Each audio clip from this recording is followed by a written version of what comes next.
You're tuned in to Beyond the Known. High on the slopes of Mount Parnassus, pilgrims climbed with questions. Their footsteps echoed on ancient stone, hearts heavy with desperation, hope, and fear. They came seeking the Pythia, the Oracle of Delphi, who spoke not as herself, but as the god Apollo incarnate. Her voice, trembling and laced with riddles, echoed through the temple of Apollo. To the ancient Greeks, her words were sacred, divine, terrifying. She could name the day a king would fall or warn a nation of its doom, but the rituals surrounding her prophecy were equally strange. The Pythia would inhale vapors, convulse, and speak in tongues. Her eyes would roll back. She seemed possessed. To observers, she was touching the divine. But what if she wasn't? In this episode, we descend into the shadows beneath the temple of Apollo. We're going to explore the forces that may have truly shaped the oracle's voice. What the ancients believed to be divine might have had its roots in something far more earthly, something hidden, rising, and misunderstood for centuries. A mystery once cloaked in incense and prophecy, now unraveling under the scrutiny of modern science. So our exploration today, it's going to peel back those centuries of myth and belief. We want to look for the surprising scientific truths that might just change how you think about this legendary place. We'll look at the rituals, the world-altering prophecies, its profound cultural impact, and, the fascinating scientific revelations that shed new light on the Pythia's trance. To understand the voice that echoed through Delphi, we have to begin at the temple steps, where myth, ritual, and trembling awe first met the human desire for answers. Delphi wasn't just any site. It was considered the omphalos, the navel, literally the center of the known world back then. And the myth behind that, how Zeus determined it. Well, the story goes that Zeus sent two eagles flying from opposite ends of the earth, and they met precisely over Delphi. That's how sacred it was considered. Wow.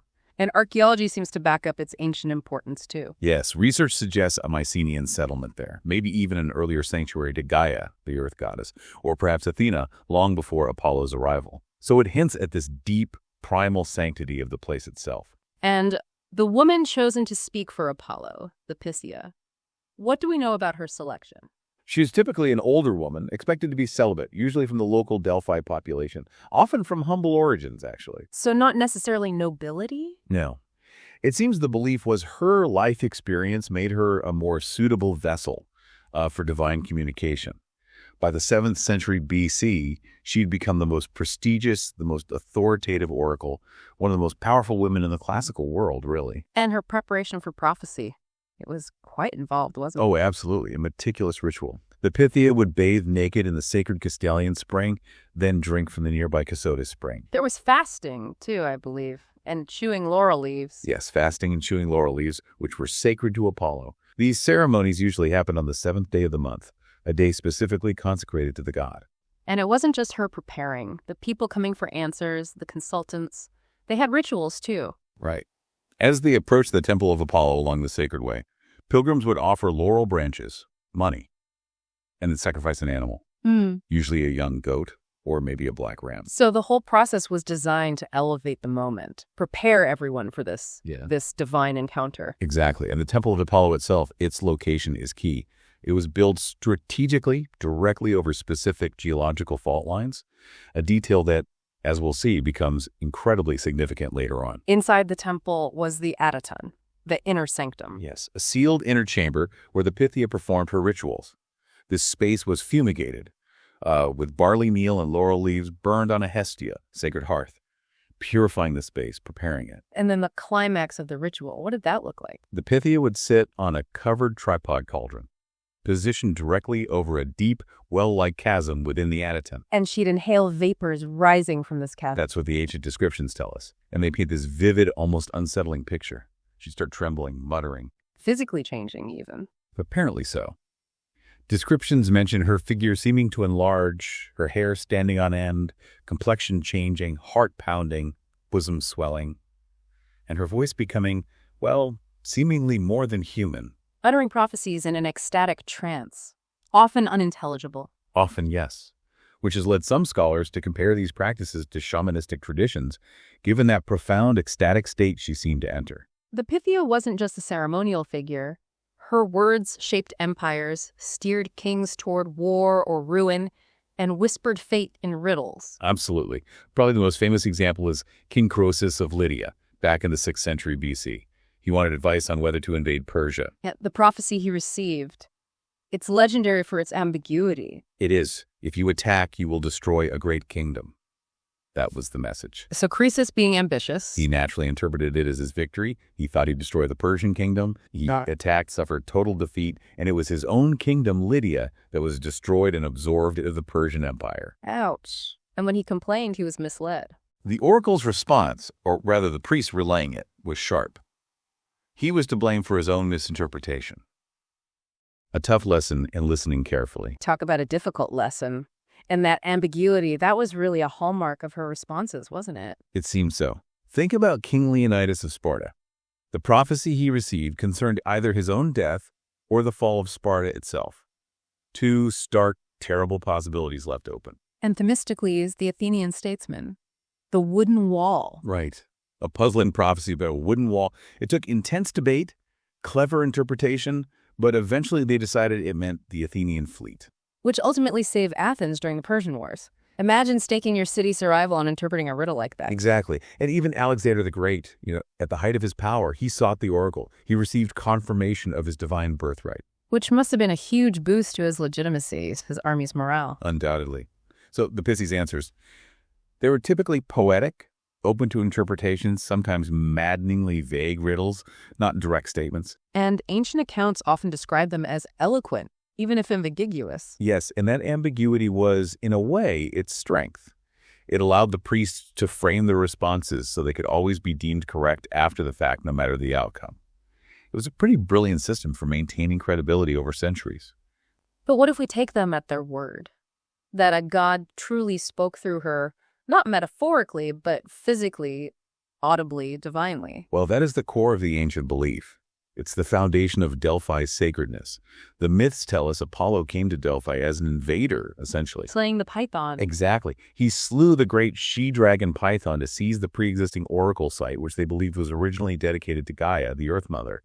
That act symbolized his conquest, his claim over the sacred place. And Apollo as a god, his associations, sun, light, prophecy. All connected. The laurel tree, its leaves, which the Pythia chewed and were used in rituals, they were sacred to him. It deepened that sense of divine presence in the Adyton, reinforcing the belief that the god himself was manifesting. Ancient writers, you mentioned Strabo and Plutarch, they described her trance state in detail. They did. They described the whole ceremonial process, focusing on the Pythia's profound trance.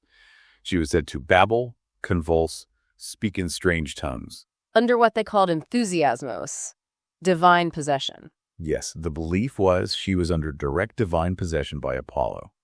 That Apollo himself would descend during these rituals, literally imbuing her with his divine voice. And some research mentions a sweet-smelling vapor. That's right. Believed to be the pneuma, the breath or spirit of Apollo, this vapor was thought to rise from the earth and facilitate this divine connection, this possession. Or perhaps it wasn't a god at all. What if the real power was already inside her and inside the people who came seeking meaning? That's a crucial perspective to consider.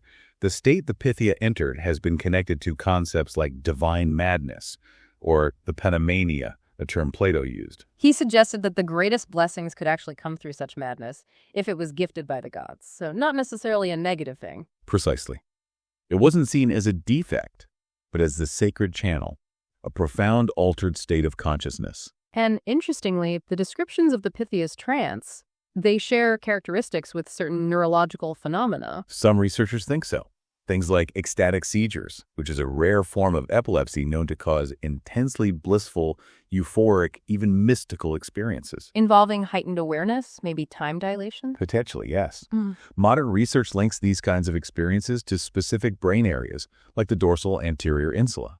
It's fascinating how a possible neurological event could align so closely with ancient descriptions of divine experience. And modern psychiatry, it sometimes views similar states differently now. Well, some diagnostic criteria classify similar trance-channeling states as non-pathological, meaning the individuals experiencing them are often well-adjusted, high-functioning, positively impacted. They rarely experience amnesia afterwards. Which suggests it could be a culturally accepted, maybe even beneficial altered state interpreted through their specific worldview. Exactly. And that leads us to the power of belief itself. You can't underestimate the almost placebo-like influence. The profound conviction in the oracle, the sacred space, the elaborate ceremonies, It all created an environment where those perceived divine messages held immense power. And the cultural context shaped how that trance behavior was interpreted, positive or negative, which could, in turn, influence how the pythia herself behaved in those states. It's a feedback loop. The oracle's legitimacy wasn't just about the trance itself, though. It was reinforced constantly. Constantly. By pilgrims, by powerful political leaders, priests, consulting on everything from matters of state kingly authority, laws, war, down to personal concerns like marriage or harvests. Her prophecies were absolutely central to ancient Greek life. But history also hints at, manipulation, doesn't it? It does. There's the famous example of Cleisthenes, who allegedly bribed the pythia to deliver specific prophecies to influence politics in Athens. Which highlights that critical human tendency, the need for meaning, but also the danger of hearing only what you want to hear. It brings us right back to Croesus, doesn't it? His desire for a specific answer led him to misinterpret that ambiguous, riddle-like prophecy. When we're desperate for an answer, we often project what we want onto the message. It reflects that broader human tendency, perhaps, to seek specific conclusions, sometimes accepting things more readily if they appear in a form that looks like truth or authority, even if the evidence is, let's say, open to interpretation. And now, at last, the ground itself speaks. Beneath the ruins, we uncover the final layer, the one hidden in stone, not myth. This is really where centuries of mystery meet modern geological research, and it's quite stunning. Recent surveys have confirmed that the Temple of Apollo was, in fact, built directly over active fault lines. Not just near them, but directly over them. Directly. Specifically, a subsidiary fault, about 2 kilometers long, runs right beneath both the Temple of Apollo and the nearby shrine of Athena. And this geological activity, it allowed gases to seep up. Exactly. Light hydrocarbon gases from deep within the Earth could seep up through these fault lines. And the theory emerged, gaining significant academic acceptance, that these gases induce the pythia's trance. Initially, the main candidate was ethylene gas. Yes, early proposals focused on ethylene. It's known at specific doses to induce euphoria, altered mental states, a sense of detachment, pleasant sensations, effects that also wear off relatively quickly. And that fits with the ancient descriptions, especially the sweet-smelling vapor. It aligns remarkably well, that pneuma the ancients described. Ethylene has a faint, sweetish smell. The effects also seem consistent with the descriptions of her trance state. Although more recent research has added some nuance. It has. Current geological assessments suggest the specific conditions under Delphi today might not produce neurotoxic levels of ethylene. However, other gases are present: methane, ethane, carbon dioxide. So an alternative hypothesis is perhaps oxygen depletion. In that enclosed, non-aerated adiaton, the exhalation of CO2 and methane, possibly accelerated by the sacred fire that burned there, that could have reduced oxygen levels enough to induce trance states. So regardless of the exact chemical cocktail. Right. Regardless of the precise composition, modern science really validates the core of the ancient accounts. The pythia's trance seems to have been a real, chemically induced state. It demonstrates this profound connection between the Earth's geology and the oracle's visions. Her trance wasn't just theater, it was chemical. The Earth itself was speaking in a very real way. But here's the deeper question. Why did the ancients build their most sacred temple right there? Did they know what lay beneath? Was the oracle chosen? Or did the land choose her? And if it did, does that mean there is a supernatural power at play after all? That's it for this journey beyond the known. If the unknown calls to you, don't forget to like, subscribe, and follow. And if you want to dig even deeper, become a member for Vault Access or Secret Passage, where early access to episodes, audiobook underground, and curated wonders await.